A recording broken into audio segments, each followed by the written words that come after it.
Wadidaw, halo Leo. Berjumpa kembali dengan marga anime di sini. One Piece chapter 1128 kembali hadir bersama kita semua dengan judul chapter RPG.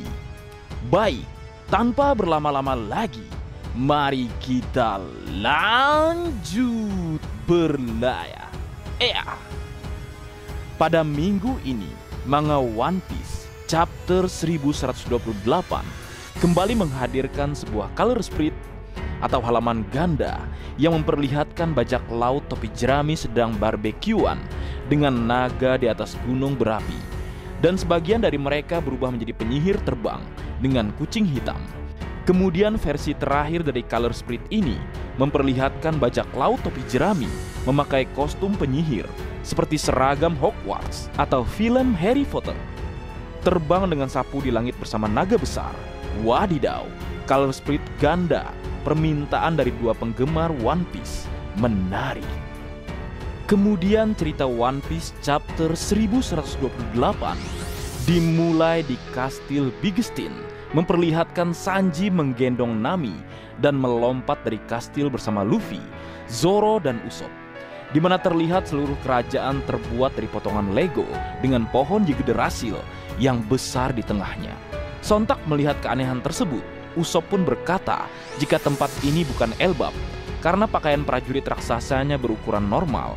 Lalu Roronoa Zoro menjelaskan bahwa dia terbangun di sisi lain kota dan mengikuti suara untuk menemukan Luffy mengalahkan kelinci raksasa. Kemudian Luffy berbicara kepada Usopp dan mengatakan bahwa Usopp harus bisa mengalahkan singa itu sendirian. Usopp menjawab bahwa dia panik karena terbangun ketika dimakan kucing. Lalu kemudian Luffy dan yang lainnya memutuskan pergi ke kota raksasa untuk bertanya kepada penduduk apa yang terjadi. Di mana dalam perjalanan menuju kota, Luffy dan lainnya bertemu dengan pria berjenggot berukuran normal sedang mengendarai belalang raksasa. Lalu pria tersebut berkata, "Oh, kalian baru di sini ya? Ini adalah tanah dewa, negara yang dikuasai oleh dewa telinga kelinci, dewa duri landak, dan Iskat, 17 si kucing yang menguasai kastil." Lalu pria tersebut juga menyinggung tentang insiden dewa telinga yang terbakar di luar kota.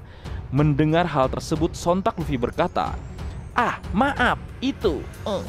Melihat Luffy akan memberitahu mengenai ulahnya, Usopp kemudian menghentikan Luffy sebelum Luffy berbicara terlalu banyak. Sementara Zoro, Nami, dan Sanji bersiul dan melihat ke arah lain, menyembunyikan fakta bahwa merekalah yang membunuh kelinci tersebut. Anjir. Kemudian melihat orang-orang di depannya bertingkah aneh, pria berjenggot berkata, "Kalau kalian lapar, datang saja ke kota kami untuk mendapatkan rations.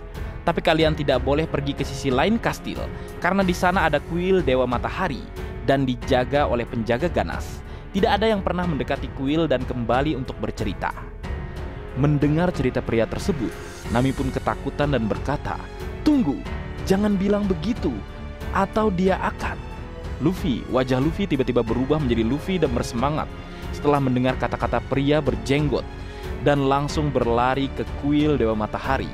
Roronoa Zoro tertarik mendengar ada binatang penjaga dan ikut berlari mengejar Luffy. Lalu adegan konyol terjadi saat Sanji memarahi Zoro karena selalu mengikuti Luffy. Memang trio monster. Lalu kita melihat Luffy berlari di jalan yang terlihat sangat panjang dan seluruh kerajaan terlihat begitu luas. Tapi tiba-tiba dia menabrak sesuatu yang tak terlihat dan memecahkannya. Dan ternyata itu adalah cermin raksasa. Langit dan pemandangan luas yang mereka lihat adalah refleksi cermin. Penduduk kota Lego terkejut melihat langit terletak di atas mereka. Luffy menembus cermin itu dan jatuh ke lantai. Lalu cermin pecah. Terungkap bahwa seluruh kerajaan Lego adalah model atau diorama yang ditempatkan di dalam kamar raksasa. Diorama itu berada di dalam kandang besar yang ditutup kaca. Dari dalam kaca itu adalah cermin, tapi dari luar terlihat seperti akuarium.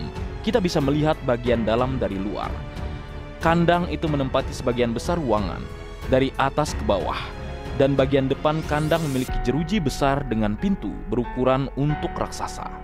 Di dalam ruangan itu ada beberapa furniture, juga seperti meja kayu raksasa. Di atas meja ada kain, benang, dan mesin jahit raksasa. Kita bisa melihat banyak potongan Lego berserakan di lantai ruangan, di tempat Luffy terjatuh. Melihat fakta mengejutkan tersebut, Nami, Zoro, Sanji, dan Usopp ikut juga terkejut menyaksikan hal tersebut.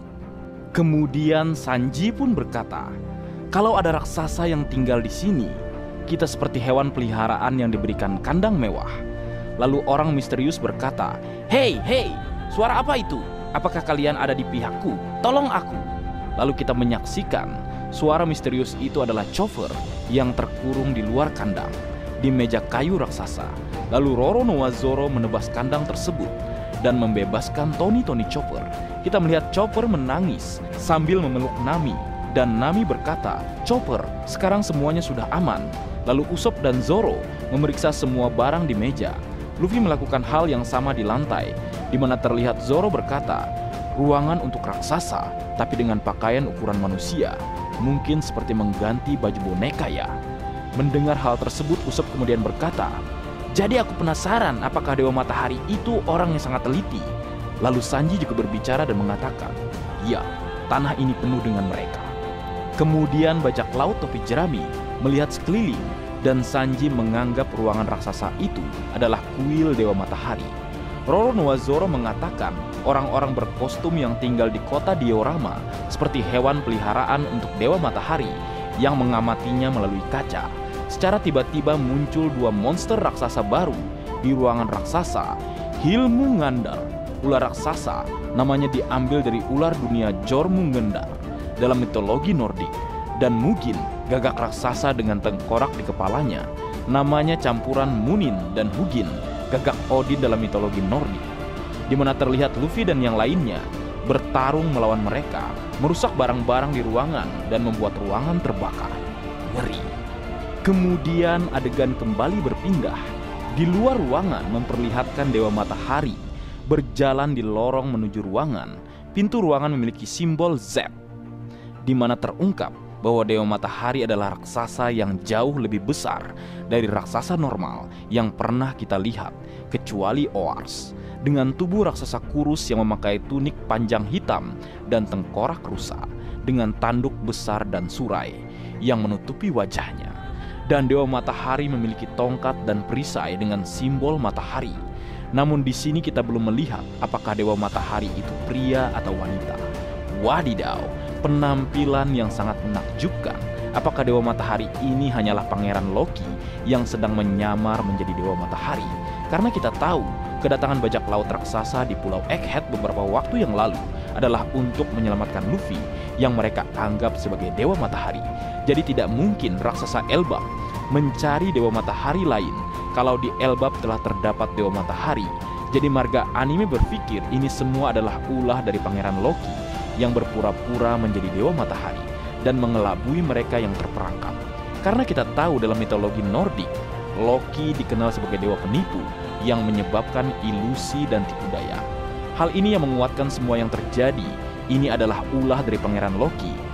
Dan terdapat kesamaan judul chapter sebelumnya dengan judul dari series Loki dalam komik. Kita tahu chapter sebelumnya berjudul Petualangan di Tanah Misterius. Dan di serial komik yang memperkenalkan Loki si penipu berjudul Journey into Mystery, yang berarti perjalanan menuju misteri. Jadi jelas hal ini akan terungkap dalam waktu dekat dan marga anime tidak sabar untuk menunggu. Kemudian terlihat Dewa Matahari menyadari bahwa asap dan suara berasal dari ruangan. Jadi dia masuk dan terkejut melihat Luffy yang telah menghancurkan hewan monster-monster raksasa tersebut. Di mana di adegan ini terlihat Luffy menggunakan gear kelima dan tertawa di tengah kebakaran yang membakar ruangan. Kemudian dia menggunakan Gomu no Dawn Pistol dan mengalahkan ular raksasa. Di sisi lain, Zoro mengalahkan gagak raksasa. Kemudian kita melihat Dewa Matahari tampak marah dengan kekacauan yang terjadi. Lalu kemudian Luffy dan yang lainnya masuk ke diorama untuk menghindari Dewa Matahari. Dan mereka bertemu lagi dengan Iskat, kucing raksasa yang mereka kalahkan di kastil. Iskat sangat marah, tapi mereka memukul kepalanya dan menaikinya. Sementara Nami menunjukkan peta yang dia temukan, di mana di adegan ini Chopper berkata jika kucing tersebut berbicara dan mengatakan, "Aku akan mengingat ini." Lalu Nami berkata, "Oke, tapi yang lebih penting, lihat. Kita tidak mendapatkan apa yang kita cari, tapi kita menemukan cetak biru dari tanah blok ini. Ayo siap-siap teman-teman. Kalau kita lari lurus ke depan, ada cermin lagi di depan. Kalau kita hancurkan bersama temboknya, kita bisa keluar dari sini, ucap Nabi. Dan dalam halaman ganda terakhir yang sangat luar biasa, kita bisa melihat kru bajak laut Yonko Mugiwara no Luffy menaiki Iska melalui kota diorama dengan Dewa Matahari mengejar mereka. Penduduk kota terkejut melihat Dewa Matahari yang marah. Lalu kita melihat Dewa Matahari berkata, "Berani-beraninya kalian tidak akan lolos." Kemudian di panel terakhir chapter kali ini, Luffy berteriak, "Ya, ayo keluar dari sini!" Dan chapter 1128 ditutup dengan adegan yang sangat epik, di mana di chapter depan kita akan melihat Monkey D. Luffy, Roronoa Zoro, dan Vinsmoke Sanji akan bertarung melawan sosok yang disebut sebagai Dewa Matahari. Menarik untuk ditunggu. Dan kerennya lagi, Luffy mengalahkan ular raksasa Hilmungendar atau Jormungandr, yang mana dalam mitologi Nordik pernah dikalahkan oleh Thor, yang mana Thor selalu berhubungan dengan petir. Dan ingat, Luffy pernah memegang petir, jadi sangat terhubung. Kemudian ada Roronoa Zoro yang mengalahkan Mugen, yang gabungan namanya adalah dari Munin dan Hugin, gagak dari Odin. Ingat Leo, ada Roronoa Zoro sebagai seseorang yang menyebut dirinya sebagai sang raja neraka, sangat identik atau terhubung dengan Odin yang juga disebut dewa perang, kematian, kebijaksanaan, kesaktian, dan kebajikan dalam mitologi Nordik, di mana kedua gagaknya selalu dikaitkan dengan sesuatu yang berbau dengan kematian atau dunia bawah. Sangat menarik. Dan kabar terakhir, minggu depan tidak libur. Mantap. Baik, mungkin segitu dulu yang bisa aku bagi bersama kalian Leo. Semoga kalian terhibur dengan apa yang aku buat dalam kesempatan kali ini. Terakhir, jika ada kesalahan dalam pengucapan atau hal yang menurut kalian kurang pas atau kurang tepat, Marga Anime memohon maaf yang sebesar-besarnya. Sekian.